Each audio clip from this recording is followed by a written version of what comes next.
Queridos hermanos, la segunda lectura se encuentra en el libro de Efesios, capítulo 3, versículos del 14 al 21. Dice así: Por esta razón me arrodillo delante del Padre, de quien recibe nombre toda familia en el cielo y en la tierra. Le pido que por medio del Espíritu y con el poder que procede de sus gloriosas riquezas, los fortalezca a ustedes en lo íntimo de su ser, para que por fe Cristo habite en sus corazones. Y pido que, arraigados y cimentados en amor, puedan comprender junto con todos los santos cuán ancho y largo, alto y profundo es el amor de Cristo. En fin, que conozcan ese amor que sobrepasa nuestro conocimiento, para que sean llenos de la plenitud de Dios, al que puede hacer muchísimo más que todo lo que podamos imaginarnos o pedir, por el poder que obra eficazmente en nosotros. A Él sea la gloria en la Iglesia y en Cristo Jesús, por todas las generaciones, por los siglos de los siglos. Amén. Hermanos, esta es palabra de Dios. A lo mejor tú tienes un problema parecido al mío. Te cuento. Cuando tengo mi tiempo de oración, mi mente siempre me juega malas pasadas. Porque estoy orando, pero al mismo tiempo empiezo rápidamente a pensar en otras cosas que no tienen nada que ver con lo que estoy orando. Entonces tengo que parar, ordenar mis pensamientos y comenzar a orar de nuevo. Este proceso me lleva bastante tiempo.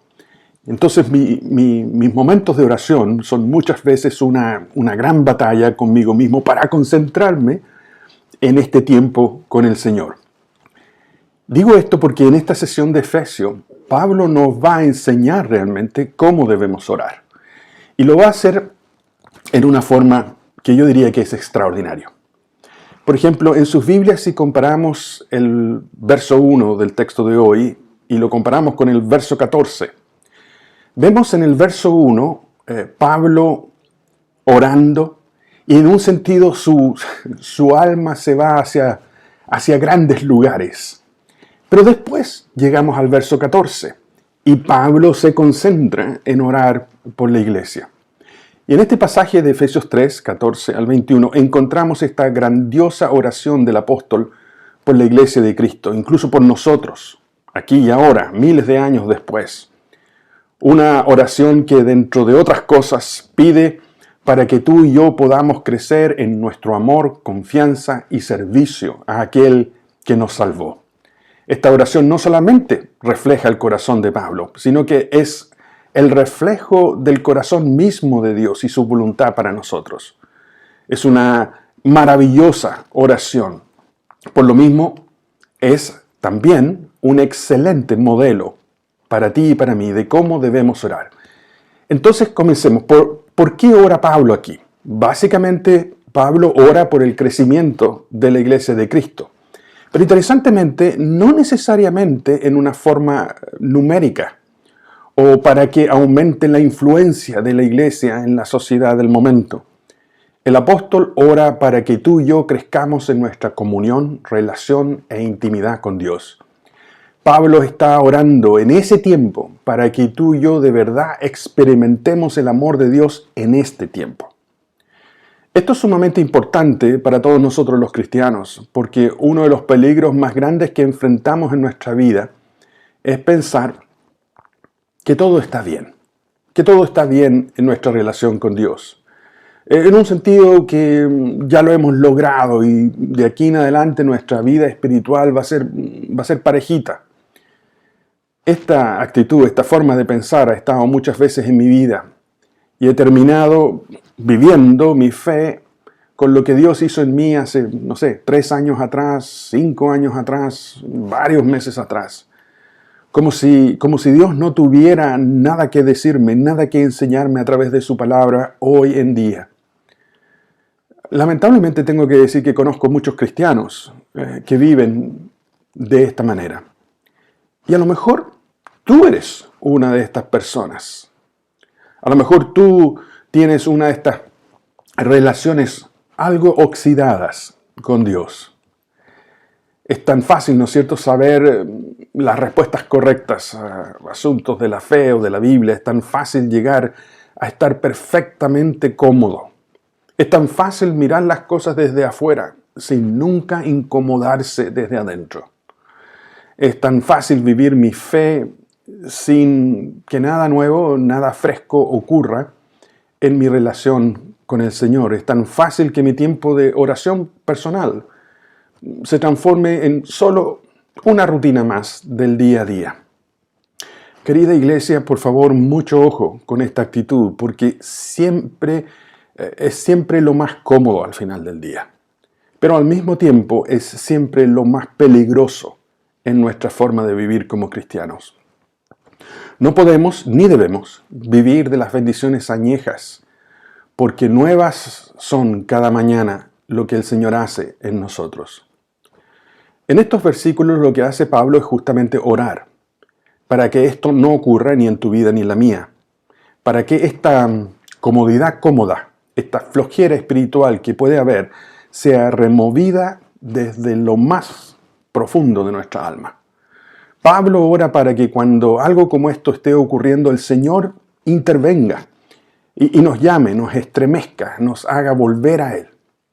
Y por lo mismo, ¿no es cierto?, es una extraordinaria oración.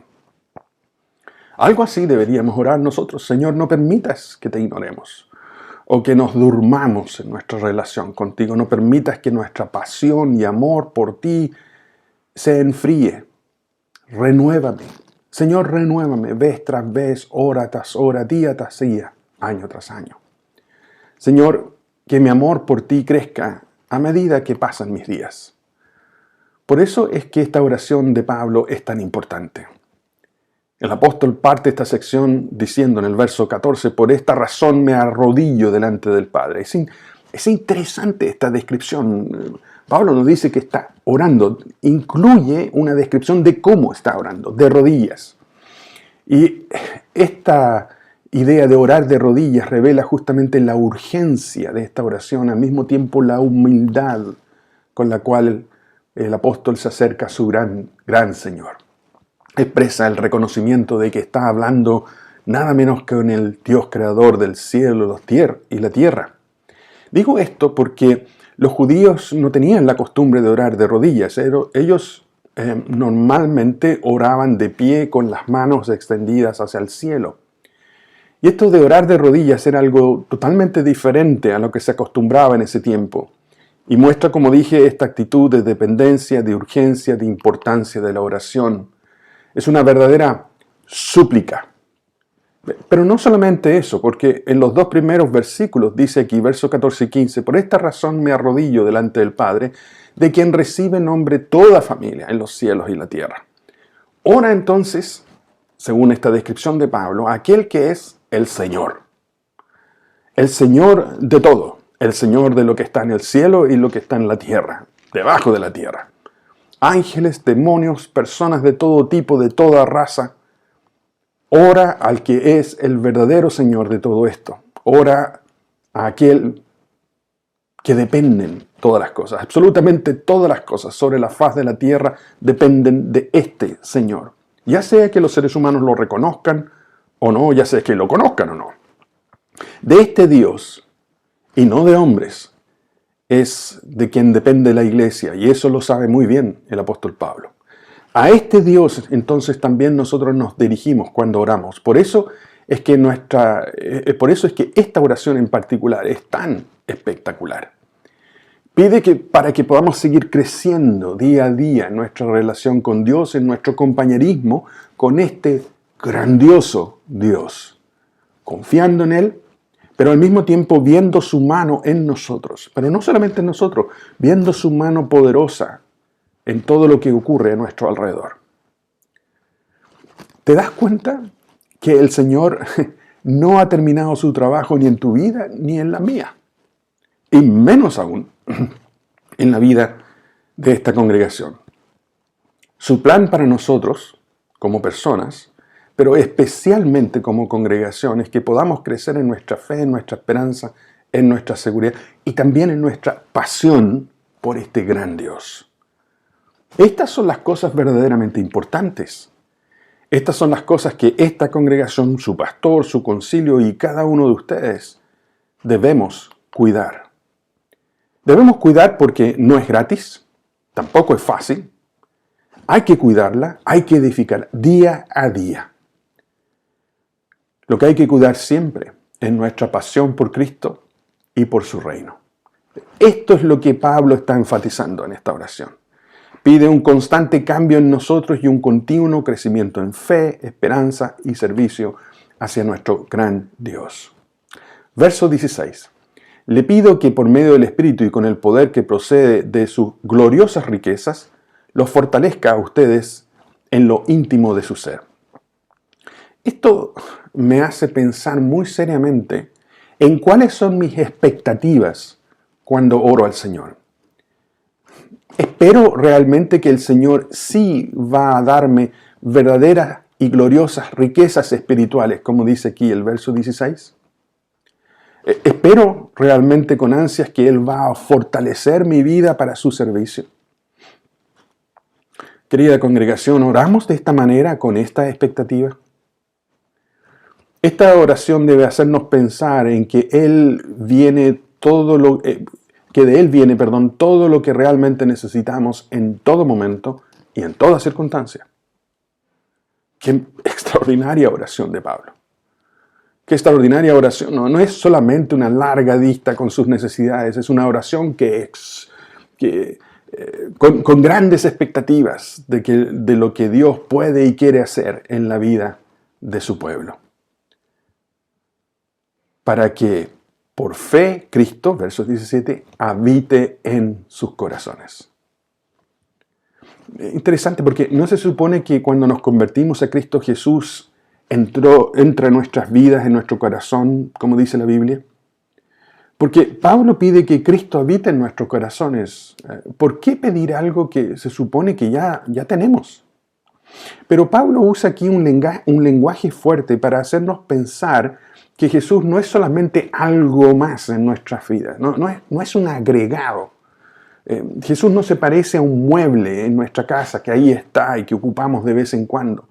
La idea es que Jesús esté en el centro mismo de nuestras vidas, no como algo más, sino como lo más importante. No, ni siquiera como algo importante, lo más extraordinariamente importante. Jesús es el dueño de la casa, no un invitado. Ese es el sentido de esta oración. Él es el Rey. Él es el Señor de todo. Cuando vivía en la casa de mis padres y mis hermanos y yo nos pasábamos de revoluciones, mi papá nos llamaba y nos decía, mire, en esta casa yo pongo la música y usted lo baila. Él era el dueño de casa, él dirigía, no nosotros. Pablo ora aquí para que de verdad en nuestro corazón Jesús siempre esté en el centro, pero siempre sea el Señor y Dios, la última palabra. Nuestro mayor anhelo es conocerlo más y más y servirlo más y más. Él es lo más importante, nuestro verdadero y más grande tesoro en la vida. Y hay que preguntarse aquí, ¿eso es verdad para ti? ¿Es eso verdad para ti? ¿Es Jesús lo central, lo más importante, tu verdadero y más grande tesoro en la vida? Qué importante, ¿no es cierto? Y qué maravillosa es esta oración de Pablo, donde él pide por ti y por mí que estas cosas sean una realidad. Cuán importante es que oremos constantemente para que todo esto sea cierto, día a día, en tu corazón y el mío. Y no simplemente el típico discurso de siempre. En esta iglesia necesitamos orar constantemente de esta manera. Orar para que sea Jesús quien de verdad y permanentemente gobierne nuestros corazones, nuestros deseos y nuestra mente. Si es Jesús quien de verdad habita y gobierna en nuestras vidas, sin duda será algo que se notará. Sin duda será algo que se mostrará claramente. Sin duda será algo que será muy visible para todos los que están a nuestro alrededor. Será entonces un verdadero y real testimonio del poder y el amor de Dios para esta sociedad que tanto necesita saber de Jesús. De este crecimiento es de lo que Pablo está hablando aquí. De este crecimiento es por lo cual Pablo está orando, un crecimiento poderoso que solo Dios es capaz de hacer en nuestras vidas y que cambia profundamente nuestros corazones, que hace que nuestras vidas de verdad hablen de un Dios poderoso, que es capaz de transformar a los hombres más tercos. Qué extraordinaria manera de vivir. Señor, cambia mi vida, debe ser nuestra oración. Señor, cambia mi vida profunda y verdaderamente. Que se note que tú eres el Rey de mi corazón. Pablo va a hablar de esto mismo más adelante, en el capítulo 4, cuando dice, más bien al hablar la verdad en amor, creceremos en todos los aspectos en aquel que es la cabeza, es decir, Cristo. El cambio que Dios produce es llevarnos a vivir vidas que aman de verdad, pero aman profundamente a Jesús. Que aman más y más, incluso lo que Jesús ama. Que descansan en Cristo ante todas las cosas que ocurren alrededor nuestro. Que buscan la grandeza del reino de Dios, que buscan que más personas lleguen a conocer a este Jesús que nosotros conocemos. La oración de Pablo es para que tú y yo crezcamos de esta manera. Ya sea que lo conocimos al Señor hace 10 años, 20 años, 3 meses o lo que sea. ¿Cuáles dirías que son los frutos visibles de que esta oración de Pablo es verdad en tu vida? Bueno, hay 2 frutos que menciona el apóstol y los 2 tienen que ver con el amor de Dios que se produce en la vida de los suyos. Esto es lo que Dios produce en nosotros. Verso 17. Y pido que arraigados y cimentados en el amor. A pesar de las evidentes diferencias, a pesar de que preferimos, no sé, este tipo de música en la iglesia o ese otro tipo de música, a pesar de que nos gusta a lo mejor este tipo de predicación o ese tipo de predicación, a pesar de que dentro de nuestra congregación hay personas con diferentes opiniones políticas, el apóstol nos dice qué es lo que se mostrará. ¿Qué es lo que esta oración, el efecto de esta oración va a producir en la vida de personas? Y el efecto, lo que se mostrará, en lo cual estaremos perfectamente unidos porque es la misma obra del mismo Dios en nosotros, es en que nos amaremos profundamente los unos a los otros. Porque de esa manera nos ama Jesús. Me cuesta a mí pensar en algo más práctico, más importante, más del día a día, más real, para comprobar si esta oración se está haciendo verdad en mi vida y en la tuya. Simple, sencillo. ¿Cuál es o cómo se muestra el amor y el compromiso de amor por los demás? Muy simple. Amamos a Jesús y por lo tanto no podemos dejar de amar lo que Jesús ama. La iglesia. Arraigados, cimentados, son palabras que nos hacen pensar en algo profundo, algo que llega bien adentro. Bien adentro. Bien adentro en nuestras almas, bien adentro en nuestra forma de pensar, bien adentro en nuestras emociones, bien adentro en nuestro compromiso con Jesús. Esto es algo profundo, realmente profundo, producido por el Señor de nuestras vidas. Puede, y sin duda habrá muchas cosas en la iglesia. En la gente que asiste a la iglesia, o en muchos de los líderes de la iglesia, no necesariamente nos van a gustar. Pero sea como sea, estas personas son personas que Jesús las ama intensamente. Tan intensamente que fue a la cruz a morir por ellas. Y por lo tanto, yo no puedo dejar de amarlos. Jesús los ama. La segunda cosa que Pablo quiere decirnos es que Dios produce en nosotros el poder para entender cómo Jesús nos ama, y lo dice en una forma espectacular en el verso 18. Dice, puedan comprender junto con todos los santos cuál ancho y largo, alto y profundo es el amor de Cristo. Lo que me llamó la atención de este versículo en particular es que para comprender esto, hay que experimentar primero a Jesús. No es una simple definición.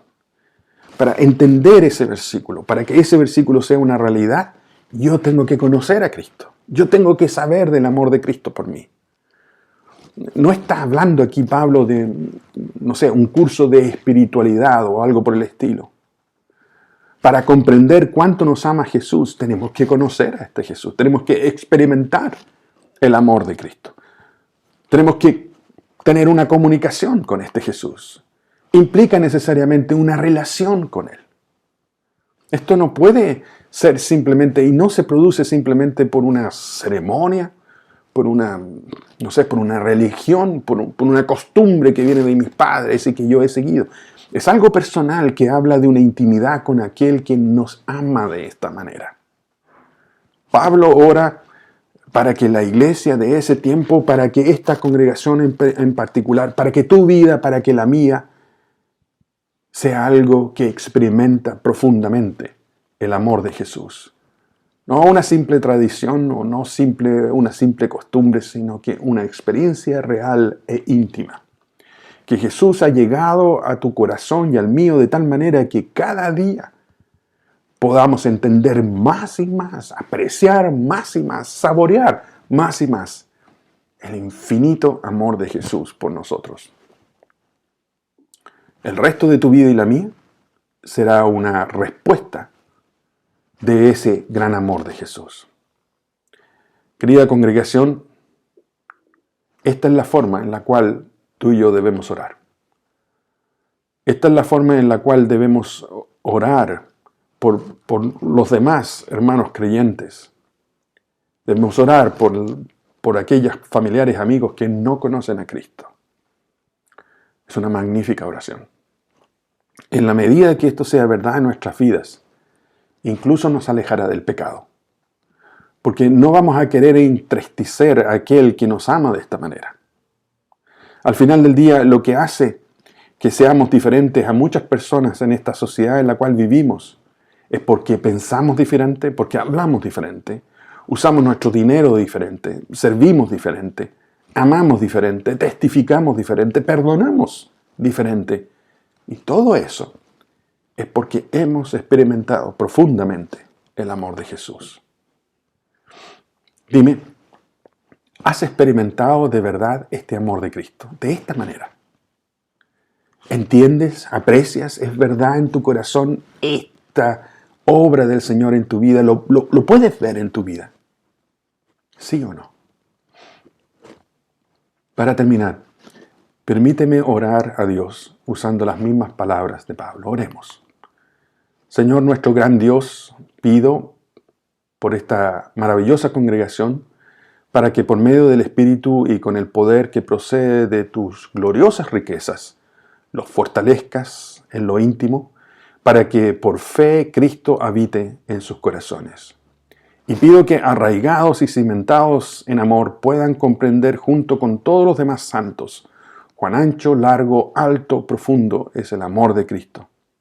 En fin, que conozcan ese amor que sobrepasa todo nuestro conocimiento para que sean llenos de la plenitud de Dios, al que puede hacer muchísimo más que todo lo que podamos imaginar o pedir. Por el poder que obra eficazmente en nosotros, a Él sea la gloria en la iglesia y en Cristo Jesús por todas las generaciones, por los siglos de los siglos. Amén. Amén.